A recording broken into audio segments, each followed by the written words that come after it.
ایک سوال ہے کہ اس سونے پہ زکوٰۃ واجب ہے جسے عورت زینت کے لیے رکھتی ہے، یعنی جو خواتین عام طور پر گھروں میں بھی پہنے رکھتی ہیں زیور سونے کا یا چاندی کا، اور کچھ انہوں نے سائڈ پہ بھی سنبھال کے رکھا ہوتا ہے، شادی ہو یا فنکشن ہو تو وہ پورا سیٹ یا الگ سے زیورات ہیں وہ نکال کر سونے کے پہنتی ہیں۔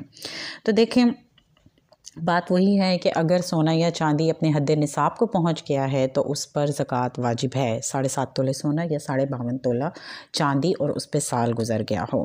دوسرے اس سلسلے میں دیکھیں گے کچھ حدیث ہیں نبی صلی اللہ علیہ وسلم کی کہ کوئی بھی سونے یا چاندی والا اگر اس کی زکوٰۃ ادا نہیں کرتا تو قیامت کے دن اس کے لیے آگ کی تختیاں تیار کی جائیں گی جن کے ذریعے اس کا پہلو، اس کی پیشانی اور اس کی پیٹھ داغی جائے گی۔ ایک اور حدیث ہے جس میں نبی صلی اللہ علیہ وسلم کے پاس ایک عورت آئی، اس کی بیٹی کے ہاتھ میں سونے کے 2 کڑے تھے۔ آپ نے پوچھا کیا تم ان کی زکوٰۃ ادا کرتی ہو؟ اس عورت نے کہا نہیں۔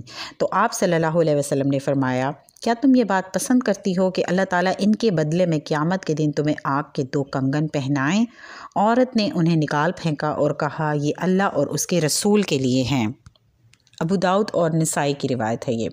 پھر ایک اور حدیث بھی دیکھ لیں جس میں حضرت ام سلمہ کو وہ سونے کے پازیب پہنا کرتی تھی، تو انہوں نے کہا اے اللہ کے رسول کیا یہ کنز ہیں؟ تو آپ صلی اللہ علیہ وسلم نے فرمایا کہ اگر زکوٰۃ کے نصاب کو پہنچ جانے کے بعد اس کی زکوٰۃ ادا کر دی جاتی ہے تو وہ کنز نہیں۔